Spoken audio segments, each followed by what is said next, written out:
गुरुर्ब्रह्मा गुरुर्विष्णुः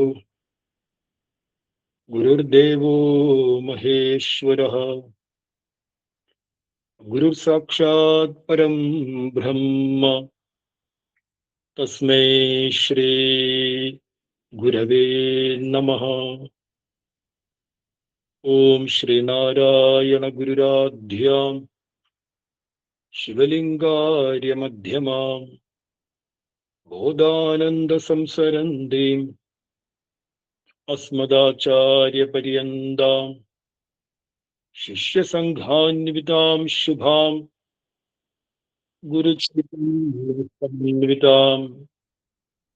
दिव्यां ज्ञानप्रवाहिनीं वन्दे तां चेतनां पुनः। ओम श्रीनारायण परमगुरवे नमः। ओम श्री ശാരദാംബികായേ നമഃ. സ്മൈൽ സാധന ട്രസ്റ്റിന്റെ ബഹുമാനപ്പെട്ട ഭാരവാഹികൾ, ഈ പഠന ക്ലാസ്സിൽ ജോയിൻ ചെയ്തിരിക്കുന്ന നല്ലവരായ പഠിതാക്കൾ, സജ്ജനങ്ങൾ, ഗുരുദേവ വിശ്വാസികൾ, എല്ലാവർക്കും ഗുരുനാമത്തിൽ സ്വാഗതം, നമസ്കാരം. ഭഗവാൻ ശ്രീനാരായണ ഗുരുദേവ തൃപ്പാദങ്ങളുടെ ശിഷ്യോത്തമനും മഹാകവിയുമായ കുമാരനാശാൻ രചിച്ച ശാരദാഷ്ടകമാണ് നമ്മൾ ചിന്തനം ചെയ്തുകൊണ്ടിരിക്കുന്നത്. കഴിഞ്ഞ ക്ലാസ്സിൽ അവ്യപേക്ഷ സുഭഗ പ്രഗീയസേ എന്ന് പറയുന്ന ശ്ലോകം, അതിൻ്റെ ആദ്യ ഭാഗങ്ങൾ ചിന്തിച്ചിരുന്നു. ആ ശ്ലോകം ആവർത്തിക്കാം. അവ്യപേക്ഷ സുഭഗ പ്രഗീയസേ ത്വം മയാംബ ദുദഭേദവേദന സാ സ്വയം രസമയീ രതിഃ പര പ്രത്യഗാത്മ പരമാത്മ ഗോചര. ഒന്നുകൂടി ചൊല്ലാം. അവ്യപേക്ഷ സുഭഗ പ്രഗീയസേ ത്വം മയാംബ ദുദഭേദവേദന സാ സ്വയം രസമയീ രതിഃ പര പ്രത്യഗാത്മ പരമാത്മ ഗോചരം. ഈ ശ്ലോകത്തിന്റെ അന്വയ അർത്ഥങ്ങൾ നമ്മൾ ചെയ്തിരുന്നു, ആവർത്തിക്കാം. ഹേ അംബ അവ്യപേക്ഷ സുഭഗ സാ ത്വം മയാ പ്രഗീയസേ. പ്രഗീയസേ എന്ന് പറഞ്ഞാൽ നന്നായിട്ട് സ്തുതിക്കുക എന്നാണ് അർത്ഥം. നന്നായിട്ട് പാടുക, സ്തുതിക്കുക. ആരെയാണ് സ്തുതിക്കുന്നത്? പറയുന്നു, അവ്യപേക്ഷ സുഭഗയായ നിന്നെ എന്ന് പറഞ്ഞ ദേവിയെ എന്നാൽ സ്തുതിക്കപ്പെടുന്നു എന്ന് പറയുന്നു. അതുപോലെ ഹേ അംബ ദുദഭേദവേദന സാ ത്വം മയാ പ്രഗീയസേ. ദേവിക്ക് ഓരോ വിശേഷണങ്ങൾ നൽകി അങ്ങനെയുള്ള ദേവിയെ എന്നാൽ സ്തുതിക്കപ്പെടുന്നു എന്നാണ് ഓരോ വാചകത്തിന്റെ അർത്ഥം. ദുദഭേദവേദനയായിട്ടുള്ള ദേവിയെ എന്നാൽ സ്തുതിക്കപ്പെടുന്നു. അല്ലയോ അമ്മേ, ദുദഭേദവേദനയായിട്ടുള്ള ദേവിയെ എന്നാൽ സ്തുതിക്കപ്പെടുന്നു. അതുപോലെ അല്ലയോ അമ്മേ, ഹേ അംബ സ്വയം രസമയീ സാ ത്വം മയാ പ്രഗീയസേ. മയാ എന്ന് പറഞ്ഞാൽ എന്നാൽ എന്നാണ് അർത്ഥം. ആ രണ്ടാമത്തെ വരിയിൽ ത്വം കഴിഞ്ഞിട്ട് മയാ കാണാം. എന്നാൽ പ്രഗീയസേ, എന്നാൽ സ്തുതിക്കപ്പെടുന്നു, പുകഴ്ത്തപ്പെടുന്നു, നല്ല രീതിയിൽ പാടുന്നു എന്നൊക്കെ അർത്ഥം. സ്വയം രസമയായിരിക്കുന്ന അമ്മേ, അങ്ങ് എന്നാൽ സ്തുതിക്കപ്പെടുന്നു. അടുത്ത വാചകം ഹേ അംബ പരാ സാ ത്വം മയാ പ്രഗീയസേ. അല്ലയോ അമ്മേ, പരാ എന്ന് പറഞ്ഞാൽ പരയായിരിക്കുന്ന അങ്ങയെ എന്നാൽ സ്തുതിക്കപ്പെടുന്നു. മയാ പ്രഗീയസേ, എന്നാൽ സ്തുതിക്കപ്പെടുന്നു. വീണ്ടും രണ്ട് വിശേഷണങ്ങൾ ചേർത്ത വാചകമുണ്ട്. ഹേ അംബ, അല്ലയോ അമ്മേ, രതി സാ ത്വം മയാ പ്രഗീയസേ. രതി സ്വരൂപിണിയായിരിക്കുന്ന അമ്മയെ എന്നാൽ സ്തുതിക്കപ്പെടുന്നു എന്നർത്ഥം. അവസാനത്തെ വിശേഷണം ഹേ അംബ പ്രത്യഗാത്മ പരമാത്മ ഗോചര സാ ത്വം മയാ പ്രഗീയസേ. അല്ലയോ അമ്മേ, പ്രത്യഗാത്മ പരമാത്മ ഗോചരയായ അങ്ങയെ, നിന്നെ, ഇവിടെ ത്വം എന്നാണ് പറഞ്ഞിരിക്കുന്നത്. ത്വം എന്ന് പറഞ്ഞാൽ നിന്നെ എന്നാണ് അർത്ഥം. നമ്മൾ കഴിഞ്ഞ ക്ലാസ്സിൽ പറഞ്ഞു, നിന്നെ എന്ന് പറഞ്ഞാൽ ബഹുമാനക്കുറവ് കൊണ്ട് പറയുന്നതല്ല, ദേവിയെ, അങ്ങയെ, താങ്കളെ എന്നൊക്കെ മനസ്സിലാക്കാം. അതിന്റെ വാക്യാർത്ഥം നിന്നെന്നാണെങ്കിലും ദേവിയെ സൂചിപ്പിക്കാൻ വേണ്ടി അങ്ങനെ പറഞ്ഞതാണ് അവിടെ. അതുകൊണ്ട് അമ്മയെ, ദേവിയെ എന്നൊക്കെ മനസ്സിലാക്കാം. അല്ലയോ അമ്മേ, പ്രത്യേകാത്മ പരമാത്മ ഗോചരയായിരിക്കുന്ന അങ്ങയെ, അമ്മയെ, ദേവിയെ എന്നാൽ സ്തുതിക്കപ്പെടുന്നു എന്നർത്ഥം. അപ്പൊ ഇത്രയും വിശേഷണങ്ങൾ ചേർന്ന ദേവിയെ എന്നാൽ സ്തുതിക്കപ്പെടുന്നു എന്നുള്ളതാണ് ശ്ലോകത്തിന്റെ അർത്ഥം. അപ്പൊ അതില് ആദ്യത്തെ 2-3 നമ്മൾ ചിന്തനം ചെയ്തിരുന്നു. അവ്യപേക്ഷ സുഭഗ എന്നുള്ളത് ചിന്തിച്ചിരുന്നു. ദുതഭേദ വേദന എന്നുള്ളത് ചിന്തിച്ചിരുന്നു. സ്വയം രസമയി എന്നുള്ളതും ചിന്തിച്ചിരുന്നു. എങ്കിലും ക്ലാസ്സിൽ അല്പം ഒരു ഇടവേള വന്നതുകൊണ്ട് പൂർവാപര ബന്ധം ഒന്നുകൂടി ഉറപ്പിക്കാൻ വേണ്ടിയിട്ട് ആദ്യം മുതൽ അല്പം ചിന്തിക്കാം. വിശദമായിട്ടില്ലെങ്കിൽ അല്പം ചിന്തിക്കാം. അപ്പൊ അവ്യപേക്ഷ സുഭഗ സാത്വം മയാ പ്രഗീയസെ. ഇപ്പൊ നമ്മൾ പ്രഗീയസെ എന്നുള്ള അർത്ഥം പഠിച്ചു, സ്തുതിക്കപ്പെടുന്നു. എന്തുകൊണ്ടാണ് സ്തോത്രങ്ങളിൽ ദേവി ദേവന്മാരെ സ്തുതിക്കുന്നത് എന്ന് പറഞ്ഞാൽ, നമ്മൾ കഴിഞ്ഞ ക്ലാസ്സിൽ ചിന്തിച്ചു. ഗുരുദേവൻ അയുക്ത അസംസ്തവ എന്ന് പറഞ്ഞിട്ടുണ്ട് ശ്രീനാരായണ ധർമ്മം കൃതിയിൽ. എല്ലാ മനുഷ്യർക്കും അല്ലെങ്കിൽ എല്ലാ പ്രാണിവർഗങ്ങൾക്കും നൈസർഗികമായ ഒരു സ്വഭാവമാണ് അവരിഷ്ടപ്പെടുന്ന ആളുകളെ അനുകരിക്കുക എന്നുള്ളത്. നമ്മുടെ ജീവിതത്തിൽ നമ്മുടെ അനുകരണങ്ങൾ പലതും നമ്മൾ ഇഷ്ടപ്പെടുന്ന ആളുകളെ അനുകരിക്കുന്നതായിരിക്കും. അത് ഏറ്റവും നന്നായിട്ട് മനസ്സിലാക്കണമെങ്കിൽ നമ്മുടെ കൊച്ചു കുഞ്ഞുങ്ങളെ നിരീക്ഷിച്ചു കഴിഞ്ഞാൽ അവർക്ക് ഏറ്റവും ഇഷ്ടമുള്ള ഏറ്റവും അടുത്ത ആളുകൾ, മാതാപിതാക്കൾ, അതുപോലെ ഏറ്റവും അടുത്ത മുത്തശ്ശിമാർ, ഇവരൊക്കെ എങ്ങനെ ചിരിക്കുന്നു, നടക്കുന്നു, അല്ലെങ്കിൽ ഇവരൊക്കെ ഏത് രീതിയിലാണ് ഇവരുടെ വ്യവഹാരം എന്നുള്ളത് ആ കുഞ്ഞ് നിരീക്ഷിക്കുകയും അത് അതിൻ്റെ ജീവിതത്തിൽ പകർത്തുകയും ചെയ്യുന്നത് നമുക്ക് കാണാൻ സാധിക്കും. ഈ അനുകരണം എന്നുള്ളത് എല്ലാവരിലും ഉള്ള നൈസർഗികം എന്ന് പറഞ്ഞാൽ പ്രകൃത്യാലുള്ള ഒരു രീതിയാണിത്. ഇപ്പോൾ നമ്മുടെ പുതിയ തലമുറ സിനിമയിലുള്ള ആളുകളെ, ഗായകന്മാരെ ഒക്കെ അനുകരിക്കാൻ ശ്രമിക്കുന്നു. ആരെങ്കിലും ഒരു മാതൃക കാണിച്ചു തന്നു കഴിഞ്ഞാൽ ഉടനെ അതിനെ അനുകരിച്ചാണ് മറ്റ് കാര്യങ്ങൾ ഉണ്ടാകുന്നത്. ഏതെങ്കിലും ഒരു ഭജൻ ടീം നല്ല രീതിയിൽ ഭജൻ അവതരിപ്പിച്ചാൽ അവർ വലിയ രീതിയിൽ പ്രസിദ്ധി നേടിക്കഴിഞ്ഞാൽ ഇങ്ങനെയും ഒരു സാധ്യത ഉണ്ടല്ലോ എന്ന് മനസ്സിലാക്കി അവരുടെ അതേ ശൈലിയെയും ഭാവത്തെയും അനുകരിച്ചുകൊണ്ട് തുടർന്ന് ഒരുപാട് ഭജന ഗ്രൂപ്പുകൾ ഉണ്ടാകും. വർത്തമാനകാലത്ത് നമുക്കതൊക്കെ അറിയാം. കാരണം എന്താണ്? അടിസ്ഥാനം എന്താണ്? അനുകരണമാണ്. ഒന്നിനെ അനുകരിച്ച് മുന്നോട്ട് പോവുക എന്നുള്ളത് ഒരു വ്യക്തിയിലും മനുഷ്യ സമൂഹത്തിലും ആകെ നൈസർഗികമായി അടങ്ങിയ ഒരു കാര്യമാണ്. ഇത് വലിയൊരു പോസിറ്റീവാണ്. കാരണം അത് ഭഗവത്ഗീതയിൽ പറയുന്നുണ്ട്, മഹാത്മാക്കൾ ഏത് പാതയിൽ സഞ്ചരിക്കുന്നുവോ ആ പാതയെ വേണം നമ്മൾ അനുകരിക്കാൻ എന്ന് ഗീതയിൽ പറയുന്നു. പക്ഷെ മറ്റൊരു വശം എന്ന് പറയുന്നത്, അത് ഗുരുദേവൻ ചൂണ്ടിക്കാണിച്ചിട്ടുണ്ട്, അയുക്ത അസംസ്തവ എന്നുള്ളത്. അയുക്തൻ എന്ന് പറഞ്ഞാൽ യോഗ്യതയില്ലാത്തവർ. യോഗ്യതയില്ല എന്ന് പറഞ്ഞാൽ ഏതെങ്കിലും ജന്മം കൊണ്ടോ കർമ്മം കൊണ്ടോ ഉള്ള യോഗ്യത കുറവിനെയല്ല സൂചിപ്പിക്കുന്നത്. മറിച്ച് നമ്മെ ധർമ്മമാർഗത്തിൽ നിന്ന് വ്യതിചലിപ്പിക്കുന്ന യോഗ്യതയുള്ള ഒരാൾ. നമ്മെ സംബന്ധിച്ച് അയാൾ അയോഗ്യനാണ്.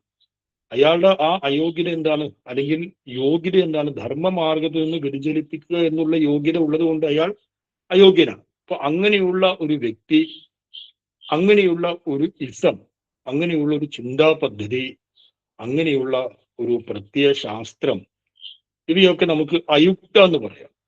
ഈ അയുക്തമായത് അസംസ്തവമാണ്. സംസ്തവം എന്ന് പറഞ്ഞാൽ സ്തുതിക്കുക എന്നാണ് അർത്ഥം. അസംസ്തവം എന്ന് പറഞ്ഞാൽ സ്തുതിക്കാതിരിക്കുക എന്നാണ് അർത്ഥം. അയുക്തമായതിന് ഒരിക്കലും സ്തുതിക്കരുത്. എന്തുകൊണ്ട്? അവയെ നമ്മൾ അനുകരിക്കും, അവയെ നമ്മൾ പിന്തുടർന്നു കഴിഞ്ഞാൽ അന്ധേനേവ നീയമാന യഥാന്ത എന്ന ഉപനിഷത്ത് വാക്കുണ്ട്. കണ്ണു കാണാത്ത, കാഴ്ചയില്ലാത്ത ഒരാള് അദ്ദേഹത്തിന്റെ കൂടെ അനേകം കാഴ്ചയില്ലാത്ത മറ്റുള്ളവരെയും നയിച്ച് മുന്നോട്ട് കൊണ്ടുപോകുന്നു. അപ്പോ കാഴ്ച എല്ലാവർക്കും ഇല്ലെങ്കിൽ ഒരു കുഴപ്പമില്ല. ഈ മുമ്പിൽ നയിക്കുന്ന വ്യക്തി കാഴ്ച ഉണ്ടായാൽ മതി. അദ്ദേഹം കൃത്യമായ വഴിയിലേക്ക് പുറകിൽ വരുന്ന ആളുകളെ കൊണ്ടുപോകും. പക്ഷെ മുമ്പിൽ നയിക്കുന്ന വ്യക്തി കാഴ്ചയില്ലെങ്കിൽ എന്ത് സംഭവിക്കും? അയാൾ നേരെ ഒരു കുഴിയിലേക്ക് വീഴും, പുറകിൽ വരുന്ന എല്ലാവരും കുഴിയിലേക്ക് വീഴും. അതുകൊണ്ട് അന്ധേനേവ നീയമാന യഥാന്ത എന്ന് പറയുന്നു. കാഴ്ചയില്ലാത്ത ആള് നയിക്കുന്ന കാഴ്ചയില്ലാത്ത ആളുകളെ പോലെ എന്ന് ഉപനിഷത്ത് പറയുന്നു. അതേപോലെ അയുക്തമായിരിക്കുന്ന ഒന്നിനെ നാം സ്തുതിക്കാൻ തുടങ്ങിക്കഴിഞ്ഞാൽ എന്ത് സംഭവിക്കുന്നു? നമ്മൾ നേരെ ആ അയുക്തമായ വ്യക്തി, അയുക്തമായ ഇസം, അയുക്തമായ പ്രത്യയശാസ്ത്രം, അവ എന്തൊക്കെയാണോ അതിലുള്ളത് അതൊക്കെ നമ്മുടെ ജീവിതത്തിലും നമ്മുടെ ചിന്തയിലും വരും. ആദ്യം നമ്മുടെ ചിന്തയിൽ വരും, പിന്നെ നമ്മുടെ ജീവിതത്തിൽ വരും. നമുക്കറിയാം, ഏറ്റവും ഉന്നതമായ ഗുരുവിന്റെ ദർശനത്തെ ഉൾക്കൊള്ളാനും ആ ദർശനത്തിന് അനുസരിച്ച് മുന്നോട്ട് പോകാനുമുള്ള എല്ലാ ജീവിത സാഹചര്യങ്ങളുമുള്ള ഗുരുദേവ വിശ്വാസികളായ കുടുംബങ്ങൾ. എന്നാൽ അവർ ഏതെങ്കിലും ഒരു ഇസത്തെയോ ഏതെങ്കിലും ഒരു പ്രത്യയശാസ്ത്രത്തെയോ മുറുകെ പിടിച്ചു കഴിഞ്ഞാൽ ഈ മഹനീയമായ വിശ്വമാനവിക ദർശനം, ഇനി മാനവിക ദർശനത്തിന്റെ പേരിലാണെങ്കിൽ ഗുരുദർശനത്തെ വെല്ലുന്ന ഒരു വിശ്വമാനവിക ദർശനം തൽക്കാലം ഒരു ഇസങ്ങളും ഇതേവരെ ഉണ്ടാക്കിയിട്ടില്ല. അപ്പൊ ഇത്രയും വലിയ വിശ്വമാനവിക ദർശനം, ഇത്രയും വലിയൊരു ആധ്യാത്മികമായ ഒരു വലിയ ജീവിത രീതി, ഇതിൽ നിന്നും അവർ വഞ്ചിതരായി അവരേതെങ്കിലും വരട്ടുവാദത്തെയോ ഏതെങ്കിലും ഇസത്തെയോ പുലുകി ഈ ശ്രേഷ്ഠമായ കാര്യത്തെ വിസ്മരിച്ച് അതിന്റെ പുറകെ പോകും. എന്താണ് കാരണം? അയുക്ത അസംസ്കൃത. അപ്പൊ അതിന്റെ ഈ മനുഷ്യ സമൂഹത്തിന്റെ നൈസർഗികമായ അനുകരിക്കാനുള്ള ഈ ഭ്രമത്തെ മനസ്സിലാക്കിക്കൊണ്ടാണ് ആശാൻ പറയുന്നത് പ്രഗീയസ് എന്ന് പറയുന്നത്. പ്രഗീയസ് എന്ന് പറഞ്ഞാൽ ശ്രേഷ്ഠമായ രീതിയിൽ നിങ്ങൾ സ്തുതിക്കണം, പ്രകർഷമായ രീതിയിൽ ഗാനം ചെയ്യണം, പ്രകർഷമായ രീതിയിൽ അനുകരിക്കണം എന്നെല്ലാം അർത്ഥമുണ്ട്. അപ്പൊ ഞാൻ അമ്മയെ സ്തുതിക്കുന്നു എന്ന് പറയുമ്പോൾ അമ്മയിൽ കൽപ്പിക്കപ്പെട്ട എല്ലാ വിശേഷണങ്ങളെയും ഞാൻ അനുകരിക്കുന്നു എന്ന് പ്രഖ്യാപിക്കലാണ്. അതുകൊണ്ടാണ് ഏതൊരു സ്തോത്രകൃതിയും നമ്മൾ വായിക്കുമ്പോൾ ആ സ്തോത്രകൃതിയിലെല്ലാം വലിയ വിശേഷണം ഉണ്ടാകും. ദേവിക്ക് ദേവന് അതിമനോഹരമായ വിശേഷണം. ഗുരുവിന്റെ കൃതികളിൽ, ഗുരുവിന്റെ മലയാള കൃതികളിൽ ഏറ്റവും മനോഹരമായ രീതിയിൽ സുബ്രഹ്മണ്യ ഭഗവാനെയും ദേവിയെയും ശിവഭഗവാനെയും ഒക്കെ ഗുരുദേവൻ വിശേഷിപ്പിച്ചിട്ടുണ്ട്. അപ്പൊ ആ കീർത്തനം നമ്മൾ ഉറക്കെ ചൊല്ലുമ്പോൾ നമ്മുടെ ഉള്ളിൽ ഇൻബിൽറ്റ് ആയിട്ടുള്ള അനുകരിക്കുക എന്ന് പറയുന്ന ആ കല ഉണരുകയും ആ വിശേഷണങ്ങളെ നമ്മുടെ ജീവിതത്തിലേക്ക് പകർത്തുകയും ചെയ്യും. അപ്പൊ അതാണ് സ്തുതികളുടെ ഏറ്റവും വലിയ പ്രാധാന്യം. അതുകൊണ്ട് നമ്മൾ എന്ത് വേണം? എപ്പോഴും നമ്മുടെ കുഞ്ഞുങ്ങളെ, ശ്രേഷ്ഠമായ ആളുകളെ, ശ്രേഷ്ഠമായ ഇസങ്ങളെ, ഇനി അവർ സിനിമ കാണുന്നുണ്ടെങ്കിൽ ആ സിനിമയിൽ ഒരു ശ്രേഷ്ഠമായ സന്ദേശം കൊടുക്കുന്ന സിനിമകൾ, പാട്ട് കേൾക്കുകയാണെങ്കിൽ ആ പാട്ടിൽ ശ്രേഷ്ഠമായ ലക്ഷ്യത്തെ ബോധിപ്പിക്കുന്ന പാട്ടുകൾ, അതേപോലെ എന്തൊക്കെ അവരുടെ ജീവിതത്തിൽ ധർമ്മമാർഗത്തിലേക്ക് അവരെ മുന്നോട്ട് കൊണ്ടുപോകാൻ അവർക്ക് പ്രേരണ നൽകുന്നുവോ അത്തരം കാര്യങ്ങളെല്ലാം തന്നെ പുകഴ്ത്തി പറയാനും ചിന്തിക്കാനും അവരെ പ്രോത്സാഹിപ്പിക്കേണ്ടതാണ്. കാരണം ഈ അനുകരണം എന്നുള്ളത് വളരെ രൂഢമൂലമായിട്ട് ഓരോ വ്യക്തിയും ഉറച്ചിട്ടുണ്ട്. അവർ ഇഷ്ടപ്പെടുന്ന ഒന്നിനെ നിശ്ചയമായിട്ട് അവർ അനുകരിക്കും. ഇവിടെ ഒരു ഭക്തൻ ദേവിയെ ഇങ്ങനെ ഞാൻ നിന്നെ പുകഴ്ത്തിപ്പാടുന്നു, നിന്നെ പുകഴ്ത്തിപ്പാടുന്നു എന്ന് കേവലം പറയുകയില്ല, മറിച്ച് മഹനീയമായ വിശേഷണങ്ങൾ അതിന്റെ കൂടെ ചേർക്കുന്നുണ്ട്. അവ്യപേക്ഷ സുഭഗയായ ദേവിയെ ഞാൻ സ്തുതിക്കുന്നു എന്ന് അവൻ നിരന്തരം പറയുമ്പോൾ ഈ അവ്യപേക്ഷ സുഭഗത്വം, ദേവിയുടെ ഗുണമായിരിക്കുന്ന അവ്യപേക്ഷ സുഭഗത്വം ആ ഭക്തന്റെ ചിന്താമണ്ഡലത്തിലേക്ക് വരികയും അത് അവന്റെ ജീവിതമായിട്ട് മാറുകയും ചെയ്യും. അത് 100% ഉറപ്പായ കാര്യമാണ്. നാം എന്താണോ ചിന്തിക്കുന്നത് അതിനനുസരിച്ചുള്ള സാഹചര്യമാണ് നമ്മുടെ ചുറ്റും ഒരുങ്ങി വരുന്നത്. ഈ പ്രപഞ്ചം എന്ന് പറയുന്നത് വളരെ സചേതനമായ മനസ്സുള്ള ഒരു സംവിധാനമാണ്. നമ്മൾ കരുതരുത് ഇതൊരു കേവലം ജഡമാണ് എന്ന് കരുതരുത്. ജഡമല്ല, മറിച്ച് വളരെ സചേതനമാണ്. നമ്മുടെ ഉള്ളിൽ എന്ത് സങ്കല്പവും ആ സങ്കല്പത്തിന് എത്രത്തോളം ദൃഢത കൈവരുന്നുവോ അത്രത്തോളം ആ സങ്കല്പത്തിന് അനുസരിച്ച സാഹചര്യങ്ങൾ ജീവിതമായി നമ്മുടെ ചുറ്റും ഇങ്ങനെ വന്നു ചേരും. നമ്മൾ എന്തെങ്കിലുമൊക്കെ ഒന്നിനെ ഇങ്ങനെ ആഗ്രഹിക്കുകയാണെന്ന് കരുതുക. ആഗ്രഹിക്കുവാണെങ്കിൽ അതേപോലെയുള്ള വ്യക്തികൾ, അതേപോലെയുള്ള സാഹചര്യങ്ങൾ, അതേപോലെയുള്ള സംഭവങ്ങളൊക്കെ ഇങ്ങനെ സ്വാഭാവികമായി വന്നു ചേരും. അതുകൊണ്ട് നിരന്തരം ദേവിയുടെ മഹിമയെ നാം സ്തുതിക്കുമ്പോൾ, ഈശ്വരന്റെ മഹിമയെ സ്തുതിക്കുമ്പോൾ ആ മഹിമയ്ക്ക് അനുസൃതമായ സാഹചര്യങ്ങൾ നിശ്ചയമായിട്ട് നമ്മുടെ ജീവിതത്തിന് ചുറ്റും വന്നു ചേരുക തന്നെ ചെയ്യും. അതുകൊണ്ട് ഹൃദയം കൊണ്ട് എപ്പോഴും നമ്മൾ സ്തുതിഗീതങ്ങൾ, പ്രാർത്ഥനാഗീതങ്ങൾ നിർലജ്ജമായി ഉറക്കെ ചൊല്ലേണ്ടതാണ്. നമുക്ക് അവ്യപേക്ഷ സുഭഗയായ അമ്മയെ ഞാൻ പുകഴ്ത്തുന്നു, എന്നാൽ പുകഴ്ത്തുന്നു, മയാ പ്രഗീയസ്, എന്നാൽ സ്തുതിക്കപ്പെടുന്നു എന്ന് പറയുമ്പോൾ അവ്യപേക്ഷ സുഭഗത്വം എന്താണെന്ന് നമ്മൾ കഴിഞ്ഞ ക്ലാസ്സിൽ ചിന്തിച്ചു. സുഭഗത്വം എന്ന് പറഞ്ഞാൽ സുഷ്ടുഭകം, ഏറ്റവും ശ്രേഷ്ഠമായ വൈഭവങ്ങൾ, പരമമായ വൈഭവങ്ങളെയാണ് സുഭഗത്വം എന്ന് പറയുന്നത്. ആ സുഭഗത്വത്തിന് ഒരു വിശേഷണം കൊടുത്തിരിക്കുകയാണ് അവ്യപേക്ഷ സുഭഗത്വം. ഇപ്പൊ 2 പ്രകാരത്തിൽ നമ്മൾ അവ്യപേക്ഷം എന്ന വാക്കിനെ മനസ്സിലാക്കിയിട്ടുണ്ട്, അതിന്റെ നിരുക്തത്തെ ചിന്തിച്ചുകൊണ്ട്. ഒന്ന് വിശേഷണരഹിതമായ വൈഭവം, 2 ഏകാർത്ഥി ഭാവം എന്ന് പറയും. അപ്പൊ ഇപ്പോൾ നമ്മളിലുള്ള എല്ലാ സുഭഗത്വങ്ങളും വിശേഷണയുക്തമാണ്. ആ വിശേഷണം മാറിക്കഴിഞ്ഞാൽ സുഭഗത്വം മാറും. സുഭഗത്വം എന്ന് പറയുമ്പോൾ വൈഭവം, ഐശ്വര്യം എന്നൊക്കെ മനസ്സിലാക്കാം. അപ്പൊ ഞാൻ ധനവാനാണ് എന്ന് പറയുമ്പോൾ അതൊരു സുഭഗത്വമാണ്, ധനം ഉണ്ടായിരിക്കുക എന്ന്. പക്ഷെ ഏത് കാലം വരെ എന്നിൽ ധനമുണ്ടോ ആ കാലം വരെയാണ് ഞാൻ ധനവാൻ. ധനം മാറിക്കഴിഞ്ഞാൽ ആ വ്യക്തി ഉണ്ടെങ്കിലും ധനവാൻ എന്ന് പറയുന്ന സുഭഗത്വം മാറിക്കഴിഞ്ഞു. അപ്പൊ ധനത്തെ ആശ്രയിച്ചാണ് നമുക്ക് ആ സുഭഗത്വം നിലനിൽക്കുന്നത്. അത് വിശേഷണ സഹിതമായ സുഭഗത്വമാണ്. അത് അവ്യപേക്ഷ സുഭഗത്വമല്ല. അവ്യപേക്ഷ സുഭഗത്വം എന്ന് പറഞ്ഞാൽ വിശേഷണ രഹിതമായിരിക്കുന്ന സുഭഗത്വമാണ്. ഇനി സൗന്ദര്യം, അവൻ നല്ല സൗന്ദര്യവാനാണ്, നല്ല സുന്ദരനാണ്, നല്ല സുന്ദരിയാണ് എന്ന് പറയുമ്പോൾ അത് നമ്മുടെ ബാഹ്യമായിരിക്കുന്ന ശരീരത്തിന്റെ ആകൃതി ആശ്രയിച്ചിരിക്കുന്നു. എല്ലാ കാലവും മനുഷ്യൻ ഒരേപോലെയല്ലല്ലോ. അസ്ഥി ജായതേ വികരണമതേ എന്ന് പറഞ്ഞ് ശരീരത്തിന് മാറ്റങ്ങൾ സംഭവിക്കുന്നു. ജനിക്കുന്നു, ഉണ്ടാകുന്നു, നിലനിൽക്കുന്നു, വളരുന്നു, മാറ്റങ്ങൾക്ക് വിധേയമാകുന്നു, അപക്ഷീണം സംഭവിക്കുന്നു, നശിക്കുന്നു. ഒരു ഘട്ടത്തില് ചർമ്മം ചുളിഞ്ഞു വരും, കണ്ണുകളിലെ കാഴ്ച മങ്ങും, നിറം മങ്ങും, മുടി നരയ്ക്കുന്നു, പല സംഭവങ്ങളും വരും. അപ്പൊ അങ്ങനെ വരുന്ന വേളയിൽ നേരത്തെ സുന്ദരനാണ്, സുന്ദരിയാണ് എന്ന് പറഞ്ഞതിന്റെ ആ സുഭഗത്വം ഇല്ലാതായിട്ട് മാറും. അപ്പൊ ശരീരത്തെ ആശ്രയിച്ചിട്ടാണ് ആ സുഭഗത്വം, ശരീരത്തിന്റെ തിളക്കവും ചർമ്മത്തിന്റെ നിറത്തെ ആശ്രയിച്ചിട്ടാണ് സുന്ദരൻ, സുന്ദരി എന്നുള്ള ആ സുഭഗത്വം നമുക്കുണ്ടായിരിക്കുന്നത് ശാരീരികമായ തലത്തിൽ. അത് നഷ്ടപ്പെടുമ്പോൾ അത് നഷ്ടപ്പെടും. അപ്പൊ അത് വിശേഷണ സഹിതമായ സുഭഗത്വമാണ്. അങ്ങനെ ഇന്ന് നമ്മുടെ അടുത്തുള്ള ഓരോ സുഭഗങ്ങളെയും ഓരോ വൈഭവങ്ങളെയും നമ്മൾ വിലയിരുത്തിയാൽ അത് നമ്മുടെ കൂടെ ഉള്ള സമയത്താണ് നമുക്ക് വൈഭവത്വം ഉള്ളത്. അത് മാറിക്കഴിഞ്ഞാൽ നമ്മുടെ വൈഭവം പരിപൂർണമായും നഷ്ടപ്പെടുക തന്നെ ചെയ്യും. ഇപ്പോൾ നല്ല എത്രമാത്രം വലിയ വിദ്വാനായ വ്യക്തിയായാലും അറിവുള്ള വ്യക്തിയായാലും പ്രായമാകുമ്പോൾ ഓർമ്മക്കുറവ് വരും, അല്ലെങ്കിൽ വേറെ എന്തെങ്കിലും ഒരു അസുഖം ഒന്ന് ഓർമ്മ നശിച്ചു പോയി കഴിഞ്ഞാൽ അവൻ ഇത്രയും കാലം പഠിച്ച ആ അറിവ് അവനെ സുഭഗനാക്കുന്നു ഇല്ലോ. ആ അറിവ് അവന്റെ സ്മൃതി പഠനത്തിൽ നിലനിൽക്കുന്ന കാലത്തോളം മാത്രമാണ് അവൻ അറിവുള്ളവനായിട്ട് മാറുന്നത്. അറിവ് മാറിക്കഴിഞ്ഞാൽ പിന്നെ ആ സുഭഗത്വമില്ല.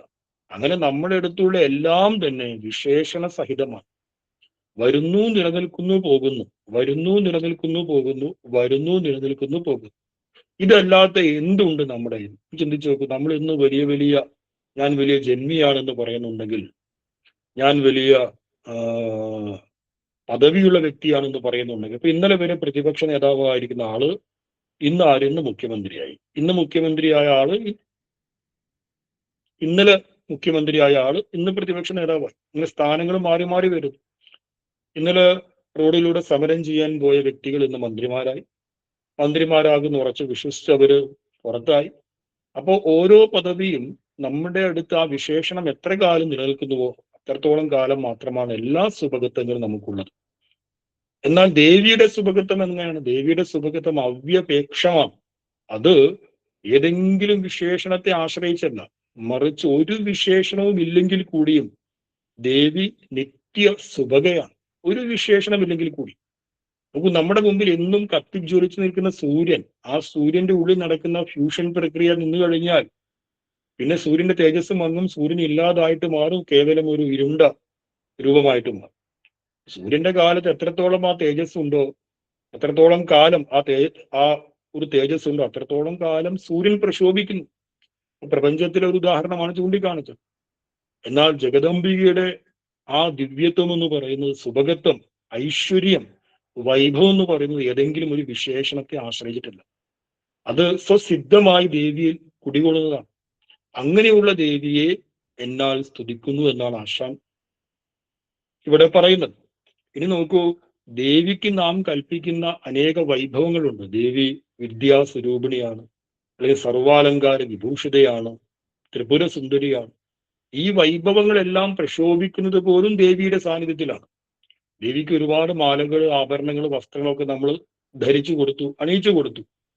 ആ ആഭരണങ്ങളും മാലകളും വസ്ത്രങ്ങളും മറ്റൊരാൾക്ക് അണിയിച്ചു കൊടുത്താൽ അതിന് പ്രക്ഷോഭം ഉണ്ടാവില്ല. അത് ദേവിയുടെ കൂടെ ഇരിക്കുന്നത് കൊണ്ടാണ് അലങ്കാരങ്ങൾക്ക് പോലും ശോഭ വരുന്നത്. ലോകസാമാന്യ നിയമത്തിൽ ഒരു വ്യക്തിയെ അലങ്കരിച്ചു കഴിഞ്ഞാൽ ആ അലങ്കാരങ്ങളുടെ സഹായം കൊണ്ട് ആ വ്യക്തി പ്രക്ഷോഭിതമായിട്ട് മാറും. ദേവിയുടെ കാര്യത്തിൽ അലങ്കാരങ്ങൾ പോലും ശോഭിക്കുന്നത് ദേവിയുടെ സാന്നിധ്യം കൊണ്ടാണ്. അപ്പൊ അതിനെന്ത് പറയാം? അവ്യപേക്ഷ സുഭഗത്വം എന്ന് പറയും. ഇപ്പൊ നമ്മൾ നോക്കും, ചില സ്ഥലത്ത് ലക്ഷക്കണക്കിന് ആളുകൾ ചില ക്ഷേത്രങ്ങളിൽ പോകും. കൊടുങ്കാട്ടിലായിരിക്കും ആ ക്ഷേത്രം. പക്ഷെ ലക്ഷക്കണക്കിന് തീർത്ഥാടകർ ആ ക്ഷേത്രത്തിൽ തൊഴാൻ പോകും. അതേ ക്ഷേത്രത്തിൽ ആ ക്ഷേത്രത്തിലെ വിഗ്രഹം എടുത്ത് നമ്മൾ ടൗണിൽ കൊണ്ടുപോയി ശ്രീകോവിൽ ഉണ്ടാക്കി അവിടെ വെച്ച് കഴിഞ്ഞാൽ അവിടെ ചിലപ്പോൾ ആൾക്കാർ വരണമെന്നില്ല. കാരണം എന്താണ്? ആ വിഗ്രഹത്തിന് അതിന്റെ പ്രക്ഷോഭത്വം ഉണ്ടായിരിക്കുന്നത് ആ സ്ഥലത്ത് കുടിക്കൊള്ളുമ്പോഴാണ്. അതേ വിഗ്രഹത്തെ മാറ്റി ടൗണിൽ കൊണ്ടുപോയാൽ ഞങ്ങൾ കഷ്ടപ്പെട്ട് കാടും മലയും കയറി കണ്ട വിഗ്രഹം ടൗണിൽ ഒരു ശ്രീകോവിൽ വന്നിരിക്കുന്നു, പോയി കണ്ടു കളയാം എന്ന് കരുതിയാൽ അത്രത്തോളം ആളുകൾ അവിടെ പോകണമെന്നില്ല. അപ്പൊ ആ സ്ഥലമാണ് ആ വിഗ്രഹത്തെ ചൈതന്യവത്താക്കി മാറ്റിയത്.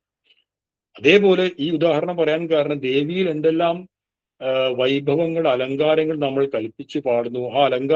ആ അലങ്കാരങ്ങളൊക്കെ തന്നെ ദേവിയുടെ സാന്നിധ്യം കൊണ്ടാണ് പ്രക്ഷോഭിതമായത് എന്നർത്ഥം.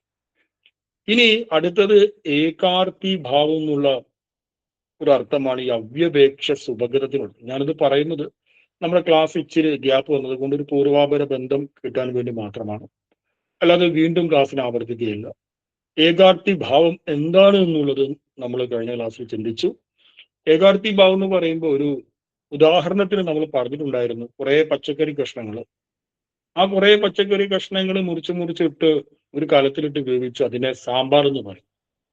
അപ്പൊ സാമ്പാർ ആയി കഴിഞ്ഞാൽ അതെല്ലാം സാമ്പാർ തന്നെയാണ്. അപ്പൊ അതിന്റെ ഉള്ളിൽ ഇരുന്നു കൊണ്ടൊരു ഒരു കഴുങ്ങ് പറയാണ് ഞാനാണ് ശ്രേഷ്ഠൻ, അല്ലെങ്കിൽ വെണ്ടക്കായി പറയാം, അല്ലെങ്കിൽ നീയല്ല ഞാനാണ് ശ്രേഷ്ഠൻ, നിന്നെക്കാളും മുമ്പ് ഞാൻ ഇവിടെ വന്നിട്ടുണ്ട്, ഞാനാണ് സീനിയർ. അപ്പുറത്ത് മുരിങ്ങക്കായി പറയുന്നു അല്ല ഞാനാണ് ശ്രേഷ്ഠൻ. അങ്ങനെ ഇവര് തമ്മിൽ അങ്ങോട്ടും ഇങ്ങോട്ടൊക്കെ ഈ ശ്രേഷ്ഠത്വം പറഞ്ഞ് വഴക്കുണ്ടാക്കേണ്ടെന്ന് ഒരു കാര്യമില്ല. എന്തുകൊണ്ട്? ഞങ്ങളെല്ലാം സാമ്പാർ തന്നെയാണെന്നുള്ള പൊതുബോധം ഇവർക്ക് ഉണ്ടായി കഴിഞ്ഞാൽ പിന്നെ വഴക്കിന്റെ കാര്യമുണ്ടോ? ഉരുളക്കിഴങ്ങിന്റെ രൂപവും ആകൃതിയും വേറെ ആയിരിക്കാം, മുരിങ്ങക്കോലിന്റെ രൂപവും ആകൃതിയും വേറെ ആയിരിക്കാം, തക്കാളിയുടെ രൂപവും ആകൃതിയും വേറെ ആയിരിക്കാം, വെണ്ടയ്ക്കായുടെ രൂപവും ആകൃതിയും വേറെ ആയിരിക്കാം. പക്ഷെ ഞങ്ങളെല്ലാം സാമ്പാറാണ് എന്ന് ചിന്തിച്ചു കഴിഞ്ഞാൽ പിന്നെ അവിടെ മത്സരത്തിന് ഒരു സ്ഥാനമില്ല. ഞങ്ങളൊക്കെ സാമ്പാർ എന്ന് പറയുന്ന ഒരൊറ്റ പദാർത്ഥമാണ്. ഇതേ ആശയം ഉപനിഷത്തിൽ പറയുന്നുണ്ട്. ശരീരത്തിലെ അംഗങ്ങൾ തമ്മിൽ അങ്ങോട്ടും ഇങ്ങോട്ടും വലിയ വഴക്കായി, പ്രാണനും മനസ്സും ബുദ്ധിയും കണ്ണും കാതും ഒക്കെ ഞാനാണ് ശ്രേഷ്ഠം എന്ന് പറഞ്ഞത്. അവസാനം ശരീരത്തിൽ നിന്ന് പ്രാണൻ, ജീവൻ പുറത്തേക്ക് പോകാൻ നേരത്ത് എല്ലാവർക്കും മനസ്സിലായി ഇവൻ പോയി കഴിഞ്ഞാൽ ഞങ്ങളാരും ഉണ്ടാവില്ല. അപ്പൊ സചേതനമായ ഈ ശരീരത്തിന്റെ ഭാഗം തന്നെയാണ് ഞങ്ങൾ ഓരോരുത്തരും എന്ന് അഭിമാനിച്ചു കഴിഞ്ഞാൽ നമ്മളിൽ വലുപ്പ ചെറുപ്പമില്ല, നമ്മളെല്ലാം ഒന്ന് തന്നെയാണ്. ഇതാണ് ഏകാർത്തി ഭാവം. ഈ ഏകാർത്തി ഭാവം നിശ്ചയമായിട്ടും ഓരോ സംഘടനാ പ്രവർത്തകനും അവരുടെ ജീവിതത്തിൽ കൊണ്ടുവരണം. സംഘടനാ പ്രവർത്തനം മാത്രമല്ല, ഓരോ വ്യക്തിയും. കാരണം എല്ലാ വ്യക്തിയും കുടുംബം എന്ന് പറയുന്ന സംഘടനയുടെ ഭാഗമാണ്. ഏതെങ്കിലും ഒരു സംഘത്തിന്റെ ഭാഗമല്ലാതെ ആരെങ്കിലും ഉണ്ടോ? ശ്രീനാരായണ ധർമ്മസംഘത്തിന്റെ ഭാഗമാണ് ഞങ്ങളൊക്കെ. അതേപോലെ കുടുംബം എന്ന് പറയുന്ന ഒരു സംഘത്തിന്റെ കൂട്ടായ്മയുടെ ഭാഗമാണ് നിങ്ങളൊക്കെ. ഇനി ഏതെങ്കിലും സംഘടനാ പ്രവർത്തനങ്ങൾ നടത്തുന്നുണ്ടെങ്കിൽ അതിന്റെ ഭാഗമാണ് നമ്മളൊക്കെ. ഒരു സംഘടനയിൽ നമ്മൾ മുന്നോട്ട് പോകുന്ന സമയത്ത് ദേവിയുടെ ഈ വിശേഷണം നല്ല രീതിയിൽ അനുകരിച്ചു കഴിഞ്ഞാൽ, നമ്മൾ ആദ്യമേ പറഞ്ഞു, അനുകരിക്കുക എന്നുള്ളതാണ് ഈ പുകഴ്ത്തി പാടുന്നതിന് ഏറ്റവും വലിയ ഗുണം. അപ്പൊ ഇങ്ങനെ ദേവിയെ പുകഴ്ത്തി പറഞ്ഞ് ഈ അവ്യപേക്ഷ സുഖത്വം വന്നു കഴിഞ്ഞാൽ സംഘടനാ രംഗത്ത് നമുക്ക് ഒരുപാട് അനുഗ്രഹം ഉണ്ടാവും. ഒരു കൂട്ടായ്മ, ആ കൂട്ടായ്മയുടെ ആദ്യഘട്ടത്തിൽ കുറച്ച് പേര് അതിലുണ്ട് എന്ന് കരുതുക, 5, 10, 15 പേരുണ്ട്. അവരാ കഷ്ടപ്പെട്ട് ആ കൂട്ടായ്മയെ അവരിങ്ങനെ വലുതാക്കി കൊണ്ടുവന്നു. ഏതൊരു കൂട്ടായ്മ എപ്പോഴും അപ്ഡേറ്റ് ആയിക്കൊണ്ടിരിക്കും.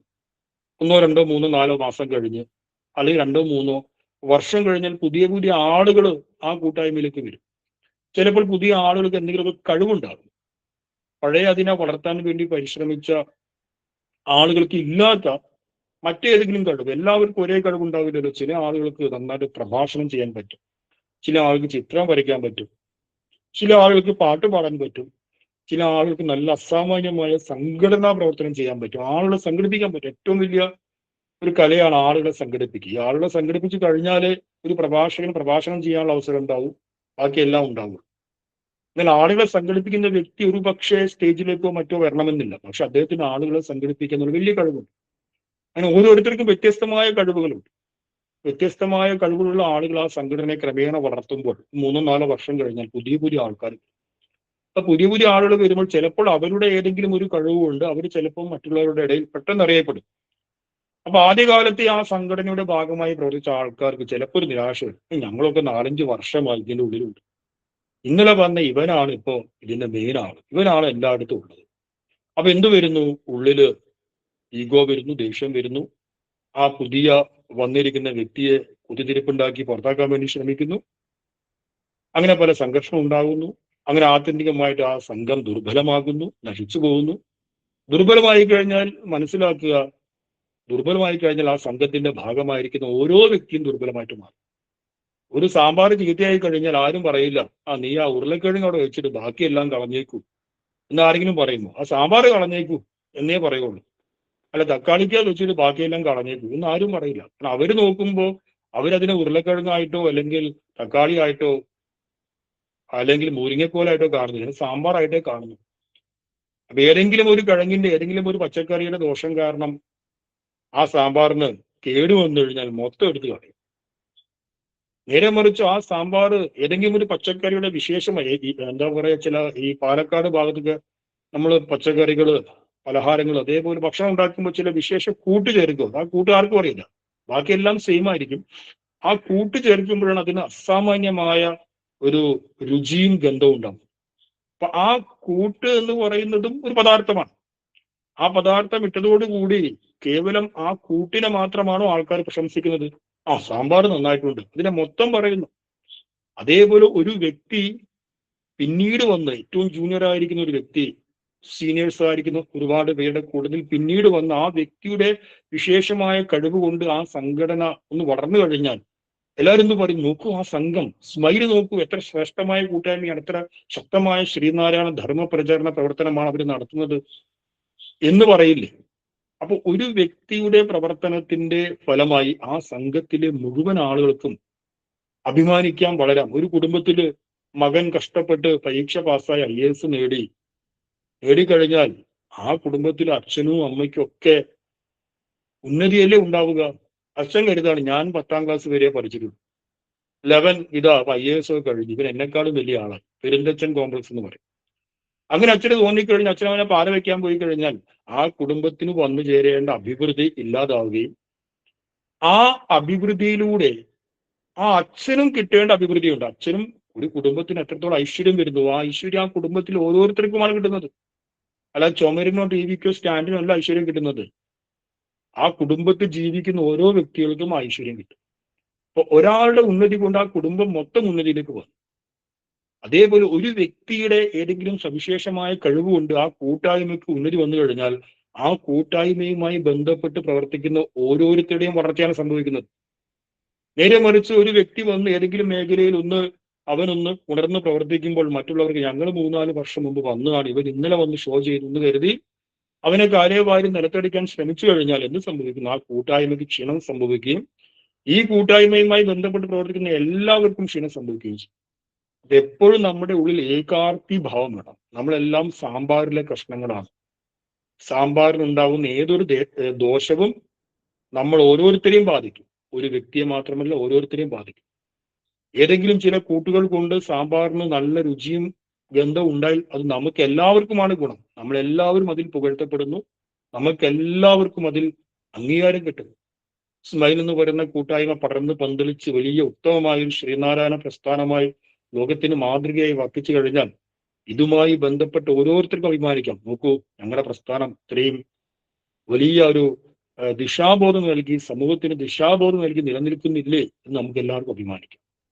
നേരെ മറിച്ച് നമ്മുടെ സങ്കുചിതമായ കാഴ്ചപ്പാട് കൊണ്ട് ഇതിനെ തകർക്കാൻ വേണ്ടി നാം ശ്രമിച്ചു കഴിഞ്ഞാൽ, മറ്റുള്ള വ്യക്തിയോടുള്ള അസൂയ ഈഗോ വെച്ചിട്ട് അവരെ കാലുവാരി നിലത്തടിക്കാൻ ശ്രമിച്ചു കഴിഞ്ഞാൽ ഈ പ്രസ്ഥാനത്തിന് ക്ഷീണം വരികയും അത് സ്മൈൽ അവര് ഇടയ്ക്ക് 3-4 വർഷം ഇങ്ങനെ പ്രവർത്തിച്ചു, ഇപ്പോഴൊന്നും അല്ല, പിന്നെ ചിന്ന ഭിന്നമായി പോയി എന്ന് പറയുമ്പോൾ നമ്മളെ എല്ലാവരും അത് ബാധിക്കും. അതുകൊണ്ട് ഏകാർത്തി ഭാവം എന്ന് പറയുമ്പോൾ സാമ്പാറിലെ കഷ്ണങ്ങളാണ് നമ്മൾ ഓരോരുത്തരും എന്നുള്ള സാമ്പാർ എന്ന് പറയുന്ന ആ പൊതുതത്വത്തിന്റെ ഭാഗമാണ് എന്നുള്ള ഉറച്ച ബോധ്യമാണ്. സാമ്പാർ കേവലം ഒരു ഉദാഹരണത്തിന് പറഞ്ഞാൽ ആ ഉദാഹരണത്തിന്റെ സ്ഥാനത്ത് നിങ്ങൾക്ക് വേറെ എന്ത് വേണമെങ്കിൽ. അപ്പൊ ഇവിടെ ജഗദംബികയുടെ ഏകാർത്തി ഭാവം എന്താണ്? അയാളിൽ ഐശ്വര്യം നാം കൽപ്പിക്കുന്നത് അയാൾക്ക് എത്രത്തോളം സ്ഥലങ്ങളിൽ അധികാരമുണ്ട്, എത്രത്തോളം സ്വത്തിൽ വൈഭവങ്ങളിൽ അധികാരമുണ്ട് എന്നതിനെ വിലയിരുത്തിയിട്ടാണ്. 5 സെന്റ് സ്ഥലത്ത് അധികാരം ഉണ്ടെങ്കിൽ അയാൾ 5 സെന്റിന് ഉടമ, 100 ഏക്കറിൽ അധികാരം ഉണ്ടെങ്കിൽ 100 ഏക്കറിന് ഉടമ.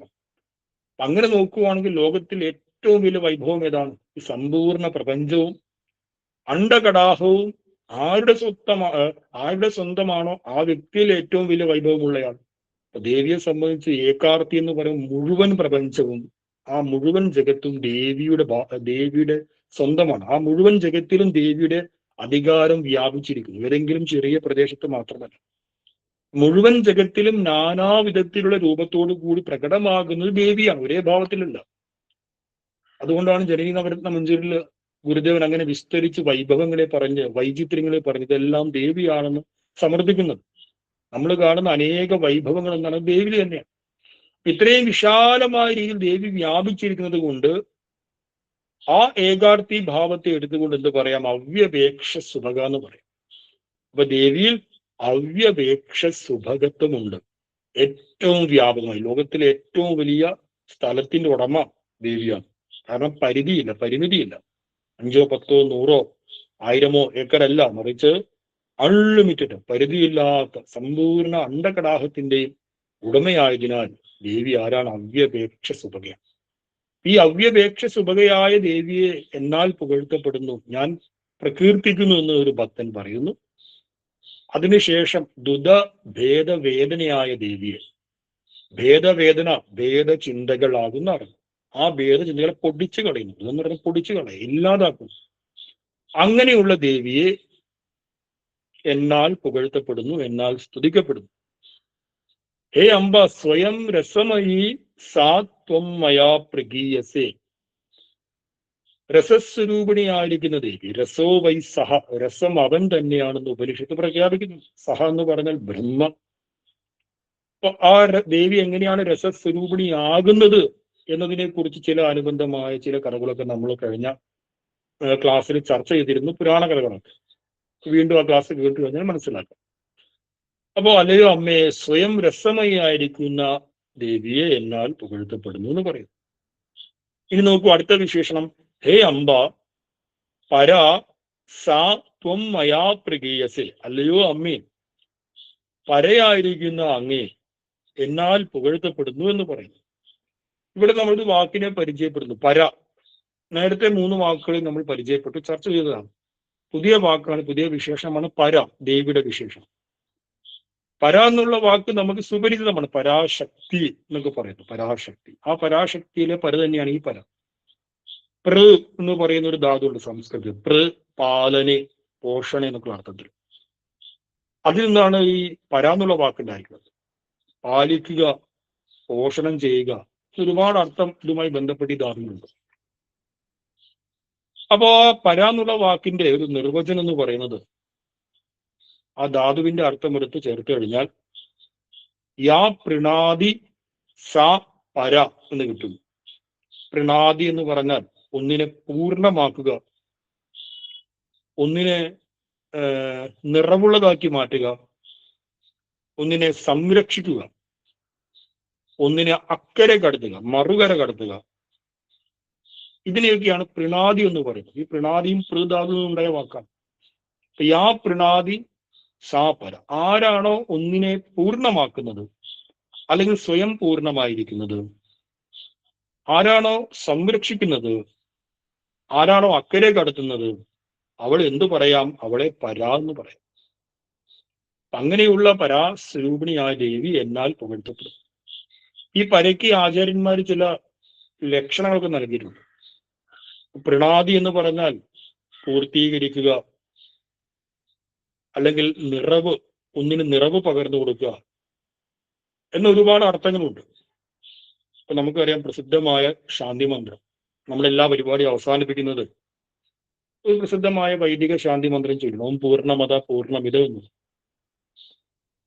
അപ്പൊ അധഹ പൂർണ്ണം ഇതം അഭിപൂർണം. ദേവി പൂർണ്ണ സ്വരൂപിണിയാണ്. അതുകൊണ്ട് ഈ കാണപ്പെടുന്ന ജഗത്തും എന്താണ്? അതും പൂർണ്ണത ഉള്ളതാണ്. അപ്പൊ ആചാര്യന്മാർ എപ്പോഴും ഈ ചോദ്യം വെച്ചിട്ട്, ഈ ശാന്തി മന്ത്രം വെച്ചിട്ട് നമുക്കൊരു എക്സസൈസ്, ഒരു അഭ്യാസം തരാറുണ്ട്. എന്താണ് അഭ്യാസം? ഇതം അഭി പൂർണ്ണം നവ എന്ന് പറയും. ഇതം അഭി എന്ന് പറഞ്ഞാൽ ഈ കാണപ്പെടുന്നതൊക്കെ പൂർണ്ണം തന്നെയാണോ എന്ന് ചോദിക്കുന്നു. കാരണം അധഹ പൂർണ്ണം എന്നുള്ളത് മനസ്സിലായി, ദേവി പൂർണ്ണ സ്വരൂപിണിയാണെന്ന് മനസ്സിലായി. അതാന്ന് പറഞ്ഞാൽ അത് നമുക്ക് ദേവിയായിട്ട് മാനിക്കാം. ഇതെന്ന് പറയുന്നത് നമ്മൾ ചുറ്റും കാണപ്പെടുന്ന ഈ പ്രപഞ്ചം, ഞാൻ ഉൾപ്പെടുന്നുള്ള കുടുംബം, പ്രപഞ്ചമെല്ലാം ഇതം. ഇതമഭി പൂർണ്ണം ന വ. ഇതെങ്ങനെയാണ്, ഈ കാണപ്പെടുന്ന എങ്ങനെയാണ് പൂർണ്ണമാകുന്നത്? എനിക്ക് ഒരിക്കലും എൻ്റെ ഉള്ളിൽ പൂർണ്ണത അനുഭവിക്കാൻ കഴിയുന്നില്ല. ഈ കാണപ്പെടുന്ന എല്ലാത്തിനും അത് നിലനിൽപ്പുണ്ട്, ഇല്ലാതാകുന്നു. അതുകൊണ്ട് അതെങ്ങനെയാണ് പൂർണ്ണമാകുന്നത്? ദേവി പൂർണ്ണയാണ് എന്നുള്ളത് അംഗീകരിക്കാൻ, മനസ്സിലാക്കാം. പക്ഷേ കാണപ്പെടുന്ന ജഗത്തും ഞാനും പൂർണ്ണമാണെന്ന് എങ്ങനെ മനസ്സിലാക്കാൻ സാധിക്കും? അപ്പൊ പ്രണാദി എന്ന് പറഞ്ഞാൽ എന്താണ്? പ്രണാദി എന്ന് പറഞ്ഞാൽ തന്റെ പൂർണ്ണതയെ മറ്റൊന്നിലേക്ക് സന്നിവേശിപ്പിക്കുന്നവൾ ആരോ, അതിനെയാണ് പ്രണാദി എന്ന് പറയുന്നത്. ആ പ്രണാദിയെ തന്നെയാണ് പര എന്ന് പറയുന്നത്. യാ പ്രണാദി സാ പര. പ്രണാദി മീൻസ് സ്വയം പൂർണ്ണമായിരിക്കുക, ആ പൂർണ്ണതയെ മറ്റൊന്നിലേക്ക് സന്നിവേശിപ്പിക്കുക. അതുകൊണ്ടാണ് പൂർണ്ണമത പൂർണ്ണമിതം എന്ന് പറഞ്ഞിരിക്കുന്നത്. അവിടെ അത ശബ്ദത്തിന് ദേവി എന്നുള്ള അർത്ഥം തൽക്കാലം എടുക്കാം. ഞാൻ പൂർണ്ണയാണ്, എന്റെ പൂർണ്ണയെ ഇതം എന്നതിലേക്ക് ഞാൻ സന്നിവേശിപ്പിക്കും. അതുകൊണ്ട് ഞാൻ പറയാം. അപ്പൊ ഇതിന്റെ ഈ വാക്യാർത്ഥം മാത്രം നമ്മൾ ഇപ്പോൾ ചിന്തിക്കുന്നു. ഇതിന്റെ ആശയം എന്തുകൊണ്ടാണ് ഇതം പൂർണ്ണമായിരിക്കുന്നത് എന്ന ആശയം അടുത്ത ശ്ലോകങ്ങളുമായി ബന്ധപ്പെട്ട സന്ദർഭത്തിൽ ചിന്തിക്കാം. അപ്പോ ദേവിയുടെ തലത്തിൽ നിന്നുകൊണ്ട് പര എന്ന് പറഞ്ഞാൽ സ്വയം പൂർണ്ണമായിരുന്ന് ഇതം, ഈ കാണപ്പെടുന്ന ദൃശ്യപ്രപഞ്ചത്തിനും പൂർണ്ണത്വം കൊടുക്കുന്നത് ദേവിയാണ്. അതുകൊണ്ട് ദേവി പരായം. ഇനി ആ ലക്ഷണത്തെ അനുസന്ധാനം ചെയ്യുന്ന ഒരു സാധകന്റെ തലം. ആ സാധകന്റെ തലം എന്ന് പറഞ്ഞാൽ എല്ലാ മനുഷ്യരും പ്രയത്നിക്കുന്നത്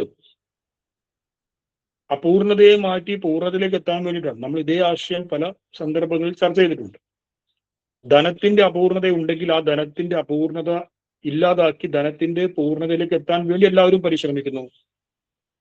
അറിവിന്റെ അപൂർണത ഉണ്ടെങ്കിൽ ആ അറിവിന്റെ അപൂർണതയെ മാറ്റി പൂർണ്ണതയിലേക്ക് എത്താൻ എല്ലാവരും പരിശ്രമിക്കുന്നു. അപ്പൊ എല്ലാവരുടെയും പരിശ്രമത്തിന്റെ ഹേതു എന്താണ്? എല്ലാവരും ഏതെങ്കിലും പ്രകാരത്തിൽ പരിശ്രമിച്ചു കൊണ്ടിരിക്കുന്നുണ്ട്, സകല പ്രാണിവർഗങ്ങൾ. ആ മുഴുവൻ പരിശ്രമത്തിന്റെയും ഹേതു എന്ന് പറയുന്നത് അപൂർണതയെ മാറ്റി പൂർണ്ണാത്മബോധത്തിലേക്ക്, പൂർണ്ണതയിലേക്ക് എത്തിച്ചേരാൻ വേണ്ടി മാത്രമാണ്. നമുക്ക് നമ്മൾ ഫോണിൽ ഇൻസ്റ്റാൾ ചെയ്യുന്ന ഒരു ആപ്ലിക്കേഷൻ, ആ ആപ്ലിക്കേഷൻ പോലും അതിനെ അപ്ഡേറ്റ് ചെയ്ത് കഴിഞ്ഞാൽ മാത്രമേ ഏറ്റവും പുതുതായുള്ള സംഭവങ്ങൾ നമുക്ക് കിട്ടൂ. അപ്ഡേറ്റ് ചെയ്യാതെ പഴയ വേർഷൻ ഉപയോഗിച്ചിരുന്നു കഴിഞ്ഞാൽ നമുക്ക് പുതുതായിട്ട് ഒന്നും കിട്ടില്ല. എപ്പോഴും ഇങ്ങനെ അപ്ഡേഷൻ നടന്നുകൊണ്ടിരിക്കുകയാണ് ഓരോ ആപ്ലിക്കേഷൻ. എന്താണ്? എത്രത്തോളം പൂർണ്ണമാക്കാവോ അത്രത്തോളം പൂർണ്ണതയിലേക്ക് ഓരോന്നും കുതിക്കുന്നു. ഒരു AI ചാറ്റ് ബോട്ട് എന്ന് കരുതുക. ഇപ്പൊ ഗൂഗിൾ ഡീപ് മൈൻഡ് ഇറക്കിയ ജെമിനി എന്ന് പറയുന്ന ഒരു ചാറ്റ് ബോട്ട്, അതിന്റെ ഏറ്റവും ലേറ്റസ്റ്റ് ആയ 3.5 ഫ്ലാഷ് ഇപ്പോൾ നിലനിൽക്കുന്നു. കഴിഞ്ഞ 2 ആഴ്ച വരെ 3 പ്രോ വേർഷൻ ഉണ്ടായിരുന്നു. ഇപ്പൊ 3.1 വേർഷനാണ്. ഇനി ജൂണിൽ വരുമ്പോൾ 3.5 പ്രോ വേർഷൻ ഏറ്റവും പുതിയ വേർഷൻ വരും. ഈ പുതിയ വേർഷൻ വന്നെന്താണ്? കഴിഞ്ഞ അതിന്റെ വേർഷൻസ് എങ്ങനെയൊക്കെയാണോ അതിന്റെ അപൂർണതകളൊക്കെ പരിഹരിച്ച് ഹാലൂസിനേഷനൊക്കെ ഇല്ലാതാക്കി ഏറ്റവും പുതുതായിട്ട് നമ്മുടെ മുമ്പിൽ തരും. അപ്പൊ ഈ അപ്ഡേഷൻ ആകുക എന്ന് പറഞ്ഞാൽ പൂർണ്ണതയിലേക്കൂടെ യാത്രയാണ്. ഒരു AI ചാറ്റ് ബോട്ട് പോലും അതിന്റെ പൂർണ്ണതയിലേക്ക് അത് യാത്രയാകുന്നു. ഓരോ മനുഷ്യനും യാത്രയാണ്. എന്തുകൊണ്ടാണ്?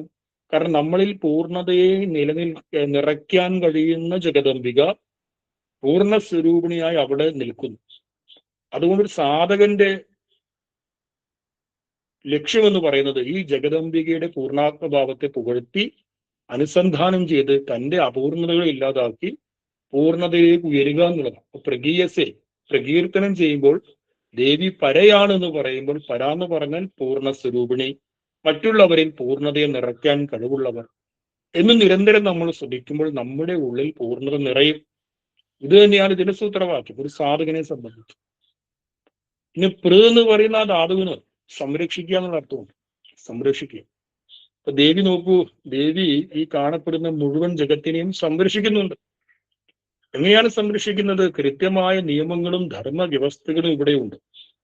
എല്ലാ ജീവജാലങ്ങൾക്കും ആവശ്യമായ അന്നമുണ്ട്. അന്നമായിട്ടും പ്രാണവായുവായിട്ടും ജീവിത സാഹചര്യങ്ങളായിട്ടും എല്ലാ മുമ്പിൽ സംരക്ഷണം ഒരുക്കുന്നുണ്ട്. ആ സംരക്ഷണം ഒരുക്കുന്നത് ഈ വിശാലമായ പ്രാപഞ്ചിക മനസ്സാണ്. എന്തായാലും സംരക്ഷണം ഉണ്ടല്ലോ. ഇനി ദേവിയെ മാനിച്ചാലും ഇല്ലെങ്കിലും എല്ലാവർക്കും ഇവിടെ ജീവിക്കാനുള്ള സാഹചര്യം ഉണ്ടായിട്ടുണ്ടല്ലോ. ആ സാഹചര്യം ഉണ്ടാക്കി ആരോ ഉണ്ടല്ലോ. ആ ആരോ ഒരാളെ നമുക്ക് എന്ത് പറയാം? ആ ആരോ ആൾ പരാ എന്ന് പറയാം. ആ പരാശക്തി സ്വരൂപിണി. പരാ എന്ന് പറഞ്ഞാൽ ധാതുവിന്റെ മറ്റൊരർത്ഥം പാലനെ, സംരക്ഷിക്കുക. നേരത്തെ പറഞ്ഞത് സ്വയം പൂർണ്ണമായിരുന്നു മറ്റൊന്നിന് പൂർണ്ണതയെ പകർന്നു കൊടുക്കുക. രണ്ടാമത്തെ അർത്ഥം സംരക്ഷിക്കുക എന്നാണ്. ഈ പ്രപഞ്ചത്തെ മുഴുവനും ദേവി സംരക്ഷിച്ചുകൊണ്ടിരിക്കുന്നുണ്ട്. ആ സംരക്ഷണ വലയത്തിൽ നമ്മളും ഉണ്ട്. ഏത് സമയത്താണോ എന്നെ സംരക്ഷിക്കുന്നത് സ്വയം ജഗദംബിക തന്നെയാണ്, ഈശ്വരൻ തന്നെയാണ് എന്നുള്ള തിരിച്ചറിവ് നമ്മളിൽ ഉണ്ടാകുന്നത്, ആ സമയത്ത് നമ്മുടെ ജീവിതം അടിമുടി മാറും. അടിമുടി മാറുന്നു പറഞ്ഞാൽ ഏതെങ്കിലും വീട്ടിലേക്കോ നാട്ടിലേക്കോ മാറുക എന്നുള്ളതല്ല അർത്ഥം. മറിച്ച് അതുവരെ ഉണ്ടായ സകല ധാരണകളെയും പൊട്ടി ഏറ്റവും ഉന്നതമായ അസാമാന്യമായ ഇച്ഛാശക്തിയോടുകൂടി ധൈര്യത്തോടുകൂടി നമ്മൾ ജീവിക്കാൻ തുടങ്ങും. കാരണം എന്നെ സംരക്ഷിക്കുന്നത് സാക്ഷാൽ ജഗദംബിക തന്നെയാണ്, ദേവി തന്നെയാണ്, അല്ലെങ്കിൽ ഈശ്വരൻ തന്നെയാണ് എന്നുള്ള നേരത്തെയുള്ള ആ അറിവിനെ നാം തിരിച്ചറിയുകയാണ്. നമ്മൾ കരുതി ഇപ്പോൾ നമ്മളാണ് നമ്മെ സംരക്ഷിക്കുന്നത് എന്ന്. നമുക്ക് നമ്മെ സംരക്ഷിക്കാനാവില്ല. നമ്മളിങ്ങനെ ഓട്ടം ഓടുന്നു. ആ ഓട്ടത്തിൽ നമ്മെ താഴെ വീഴാതെ തട്ടാതെ മുട്ടാതെ കാത്തുകൊണ്ട് ഒരു അമ്മ പുറകിൽ നിൽപ്പുണ്ട്. നമുക്ക് ഒരു കൊച്ചു കുഞ്ഞ്, ആ കൊച്ചു കുഞ്ഞിങ്ങനെ നടന്ന് വീടിന് അങ്ങോട്ടും ഇങ്ങോട്ടൊക്കെ പോകും. ആ കൊച്ചു കുഞ്ഞിന്റെ ഭാവം എന്തായിരിക്കും? ഞാൻ വലിയ ആളാണ്, എനിക്ക് നടക്കാൻ പറ്റും, നേരത്തെ ഇഴഞ്ഞു നടന്നു, ഞാൻ ഇപ്പോൾ എഴുന്നേറ്റ് നടക്കുന്നുണ്ടെന്ന് പല ഭാവങ്ങളും അവൻ വെച്ചു കഴിഞ്ഞാലും അവന്റെ പുറകിൽ ഇതാന്തമായി ജാഗ്രതയോടുകൂടി കണ്ണുകൾ തുറന്നു അവൻ വീഴുന്നുണ്ടോ ഇല്ലയോ എന്ന് നോക്കി ഒരു അമ്മ പുറകിലുണ്ട്. ആ അമ്മ പുറകിൽ ഉള്ളത് കൊണ്ടാണ് അവന് അങ്ങനെ നടക്കാൻ പറ്റുന്നത്. അതേപോലെ തന്നെ നമ്മുടെ എല്ലാവരുടെയും പുറകിൽ ജഗദംബികയുണ്ട്, ദേവിയുണ്ട്. ദേവി എന്നെ നോക്കുന്നുണ്ട്, എന്നെ വിടാതെ സംരക്ഷിക്കുന്നുണ്ട് എന്നുള്ള തിരിച്ചറിവ് ഉണ്ടായി കഴിഞ്ഞാൽ അഹോ സൗഭാഗ്യം എന്ന് പറയാം. ഇനി ഈ സംരക്ഷണം ഒരു വ്യക്തിയുടെ തലത്തിൽ, ഒരു സാധകന്റെ തലത്തിൽ ദേവിയുടെ ഈ ഭാവത്തെ അനുസന്ധാനം ചെയ്യുമ്പോൾ എപ്രകാരമാണ് അത് വരുന്നതെന്ന് ചോദിച്ചു കഴിഞ്ഞാൽ അത് അനുകമ്പയുടെ ഭാവത്തിലാണ്. നമ്മുടെ ഉള്ളിൽ പരാശക്തിയായ ദേവിയെ ഉപാസിക്കുമ്പോൾ പരാശക്തി എന്ന് വരുന്ന ആ ഭാവം തന്നെ പാലിനെ മറ്റുള്ളതിനെ സംരക്ഷിക്കുക എന്നാണ്. അതേ ഗുണം നമ്മളിലേക്കും അനുവർത്തിക്കപ്പെടുന്നു. അത് അനുവർത്തിക്കപ്പെടുമ്പോൾ നമ്മുടെ ഉള്ളിൽ വലിയ അനുകമ്പ ഉണ്ടാകും. ഈ അനുകമ്പയുടെ അടിസ്ഥാനം തന്നെ ഈശ്വരോപാസനയാണ്. ഈശ്വരോപാസന നാം എത്രത്തോളം ചെയ്യുന്നു അത്രത്തോളം നമ്മുടെ ഹൃദയം അനുകമ്പാപൂരിതമായി തീരും. ഈ അനുകമ്പയിൽ നിന്നാണ് മറ്റുള്ളവരെ സംരക്ഷിക്കാൻ നമുക്ക് തോന്നുന്നത്. നമ്മുടെ കൂടെയുള്ള കൊച്ചു കുഞ്ഞുങ്ങള്, നമ്മുടെ കുടുംബം, ഇവരെ സംരക്ഷിക്കാൻ നമുക്ക് എന്തുകൊണ്ട് തോന്നുന്നു? അവയോടുള്ള അപാരമായ അനുകമ്പ കൊണ്ടാണ്. അനുകമ്പ ഇല്ലെങ്കിലോ, നോക്കൂ, കഴിഞ്ഞ ഒരു ദിവസം നമ്മളെല്ലാവരും വേദനയോടുകൂടി കണ്ടു ഒരു കൊച്ചു കുഞ്ഞ്, 1.5 വയസ്സുള്ള കുഞ്ഞിനെ അതിന്റെ രണ്ടാനച്ഛൻ ക്രൂരമായിട്ട് പീഡിപ്പിച്ചു, അടിച്ച് ഇടിച്ച്. ലോകത്തിൽ ഒരു കുട്ടിക്കും കാണാൻ കഴിയാത്തൊരു പ്രത്യേക ഭാവം ആ കൊച്ചു കുഞ്ഞിന്റെ മുഖത്ത് കണ്ടു. 2 കൈയും പൊട്ടി പ്ലാസ്റ്റർ ചെയ്തിരിക്കുകയാണ്, നിൽക്കുകയാണ്. ആ സമയത്ത് അതിന്റെ കണ്ണുകളിൽ വല്ലാത്ത നിസ്സംഗഭാവമാണ്. നമ്മൾ സാധാരണ പേടിച്ച് അരണ്ട് ഒരു ദൈന്യഭാവമുണ്ട്. ദൈന്യഭാവം ഇല്ല, കാരണം ഇതിൽ പരം ക്രൂരതകൾ എനിക്ക് കിട്ടാനില്ല എന്നുള്ളൊരു നിസ്സംഗ ഭാവത്തിൽ, മരവിച്ച ഭാവത്തിൽ ആ കൊച്ചു കുഞ്ഞ്, 1.5 വയസ്സുള്ള ആ കൊച്ചു കുഞ്ഞ് ഇരിക്കുന്ന ചിത്രം മലയാളികളെ വളരെയധികം വിഷമത്തിലാക്കി. എന്തുകൊണ്ട് അതിനെ ഉപദ്രവിച്ചു? എന്തുകൊണ്ട് അതിനെ സംരക്ഷിക്കാൻ കഴിഞ്ഞില്ല? കാരണം ഉള്ളിൽ അനുകമ്പയില്ല. അനുകമ്പ എന്ന് പറയാൻ അനുകമ്പതേ, ഇവൻ എൻ്റെ സ്വന്തമാണ്, ഇവൻ എൻ്റെ അസ്തിത്വത്തിന്റെ ഭാഗമാണ് എന്നുള്ള ഭാവത്തെയാണ് ആചാര്യന്മാർ അനുകമ്പ എന്ന് പറയുന്നത്. പിന്തുടർന്നു വരുന്ന കമ്പനം, അനുകമ്പത ഇതി കമ്പ, അനുകമ്പ. ഗുരുവിന്റെ ദർശനത്തിന്റെ അടിസ്ഥാനമാണ് അനുകമ്പ എന്നുള്ളത്. അപ്പൊ പരാശക്തിയായ ദേവിയെ നമ്മൾ ഉപാസിക്കുമ്പോൾ നമ്മുടെ ഉള്ളിലേക്ക് ഈ അനുകമ്പ ഇങ്ങനെ നിറഞ്ഞു വരും. നമ്മളുമായിട്ട് ഒരു പരിചയവും ഒരു ബന്ധവുമില്ലാത്ത ആളുകളുടെ പോലും വിഷമവും സങ്കടവും ദുഃഖവും നമ്മുടേതായിട്ട് മാറും. അവരെ സംരക്ഷിക്കാനും നമ്മളാൽ കഴിയുന്ന സഹായങ്ങൾ ചെയ്യാനും നമുക്ക് തോന്നും. അപ്പൊ ഒരു സാധകനെ സംബന്ധിച്ച് സംരക്ഷണം, ലോകത്തെ സംരക്ഷിക്കുക എന്നുള്ള ഭാവം ഉണരുന്നത് അവന്റെ മനസ്സിൽ അനുകമ്പ വരുന്നതോട് കൂടിയാണ്. ഈ അനുകമ്പയാകട്ടെ പരാശക്തിയായ ദേവിയെ ഉപാസിക്കുന്നതിലൂടെ അവന് ലഭിക്കുമെന്ന് ആചാര്യന്മാർ പറയും. ഇനി പ്ര എന്നുള്ള ധാതുവിനെ മറ്റൊരർത്ഥം മറികടക്കുക എന്നാണ്. ത്ര എന്നുള്ള ധാതു ഉണ്ട്, തരതി എന്നുള്ള വാക്ക് ഉണ്ടാകുന്നത് അതിൽ നിന്നാണ്. അതിന്റെ അർത്ഥവും ഇങ്ങനെ മറികടക്കുക എന്നാണ്. അതേപോലെ ഈ ധാതുവിന് അങ്ങനെ വിദൂരമായ അർത്ഥമുണ്ട്. മറികടക്കുക എന്ന് പറയുമ്പോൾ ഒരു അവസ്ഥയിൽ നിന്ന് മറ്റൊരു അവസ്ഥയിലേക്ക് മറികടക്കുന്നു. ഇപ്പൊ ജഗദംബികയുടെ ആത്യന്തികമായിരിക്കുന്ന കർത്തവ്യം എന്ന് പറയുന്നത് സംസാര സാഗരത്തിൽപ്പെട്ട് ഉഴലുന്ന ജീവനുകളെ മോക്ഷമാകുന്ന മറുകരയിലേക്ക് കടത്തുക എന്നുള്ളതാണ്. സംസാരമാകും മഹാബ്ദിയിൽ എന്നൗക മുങ്ങുകയായി അമ്മയെ മുങ്ങുകയായി. ഇനി കുറെ വരിയുണ്ട്. ഒരു വരി, മായയാകുന്ന കൊടുങ്കാറ്റ് രൂക്ഷമായി ചുറ്റുമൂതുകയാണമ്മേ ഊതുകയായി. ഒരു പഴയ ഭജനയിലെ വരികളാണ്. അങ്ങനെ തോണിയിൽ പോകുമ്പോൾ അതിരൂക്ഷമായ കാറ്റടിച്ച് തോണിയുടെ കഴുക്കോലൊക്കെ പൊട്ടി, പായൊക്കെ പൊട്ടി, തോണി ഇങ്ങനെ ആടി ഉലയുന്നു, മുങ്ങി മരിക്കുന്നുള്ള നിലവന്നു. മറുകര കടത്താൻ ജഗദമ്പികയ്ക്ക് മാത്രമേ സാധിക്കൂ എന്ന് പറയും. ഏതു പ്രാണപ്രേയസിക്ക് വേണ്ടി ഇത്ര കാലം നിങ്ങൾ കഷ്ടപ്പെടുന്നു? അപ്പെൺമണി പോലും തവ മൃതദേഹം കാണുന്നേരം പേടിച്ചു പിന്മാറും, കൂടെ വരികയില്ല. ഏതു പ്രിയക്ക് വേണ്ടിയാണോ, ഏത് പ്രാണപ്രേയസിക്ക് വേണ്ടിയാണോ ശരീരം, മനസ്സ്, ധനമെല്ലാം സമർപ്പിച്ചത്, കഷ്ടപ്പെട്ട് അധ്വാനിച്ച് വളർത്തിയത്, നമ്മൾ മരിച്ചു കഴിഞ്ഞാൽ ആ പെൺമണി എന്ത് ചെയ്യുന്നു? പൊട്ടിക്കരയുന്നു. നമ്മൾ അറിഞ്ഞിരിക്കുന്നു, അയ്യോ എന്റെ ചേട്ടൻ എന്നെ വിട്ടുപോയാലും പൊട്ടിക്കരയുന്നു. ഇത് കഴിഞ്ഞ് കഴിഞ്ഞാൽ കുറച്ചു കഴിഞ്ഞാൽ അവരവരുടെ വഴിക്ക് പോകുന്നു. ഒരിക്കലും കൂടെ വരില്ല. എങ്കിൽ പിന്നെ ചേട്ടൻ പോയാലും ഞാൻ പോട്ടെ എന്ന് കരുതി ആ ശവശരീരത്തിൽ കെട്ടിപ്പിടിച്ച് ദീർഘകാലം കിടക്കില്ല.